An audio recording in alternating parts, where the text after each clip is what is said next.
दिल्ली विधानसभा में सियासी पारा उस वक्त चढ़ गया जब शीश महल के खर्चों को लेकर तीखी बहस छिड़ गई। करोड़ों रुपए के खर्च, महंगे फर्नीचर और लग्जरी सुविधाओं के आरोपों ने माहौल को गर्म कर दिया। बीजेपी नेता प्रवेश वर्मा ने फिल्मी अंदाज में पूर्व मुख्यमंत्री अरविंद केजरीवाल पर निशाना साधते हुए कई बड़े दावे कर दिए। आखिर क्या है पूरा मामला, आइए समझते हैं आसान भाषा में।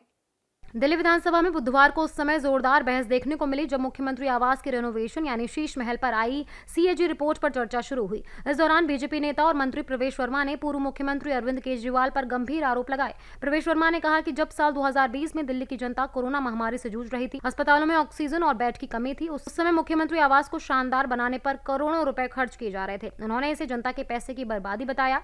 वर्मा ने विधानसभा में एक अनोखे तरीके से विरोध जताया। उन्होंने सभी विधायकों को खर्चों की एक लंबी लिस्ट यानी रोल थमाया। इसमें उन चीजों का पूरा हिसाब दिया गया था जिन पर भारी भरकम खर्च किया गया है। प्रवेश वर्मा ने पूर्व सीएम पर सीधा हमला बोला और उनकी तुलना फिल्म धुरंधर के विलन रहमान डकैत से कर दी। सारे लोग वर्क फ्रॉम होम कर रहे हैं, घर के अंदर बैठे हैं, कोई एक गाड़ी नहीं दिखाई दे रही है, मगर शीश महल की कंस्ट्रक्शन का काम एक भी दिन नहीं रुका।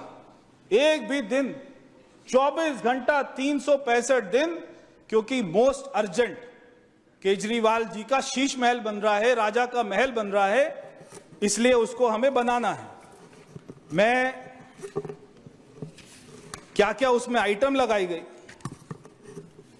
ये मैं उसका एक बहुत ही छोटा सा पर्चा लेके आया, क्या क्या आइटम लगाई गई। तो वहां पे फर्नीचर लगाया गया, सोफा लगाया गया, 2 उसके टेंडर हुए, पहला 35 लाख का हुआ, दूसरा 1.5 लाख का हुआ।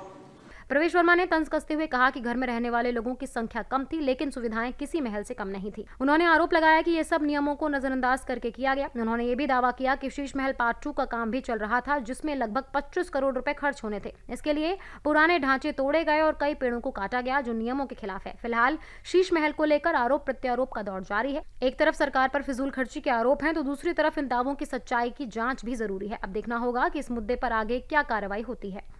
Subscribe now and press the bell icon. Never miss an update.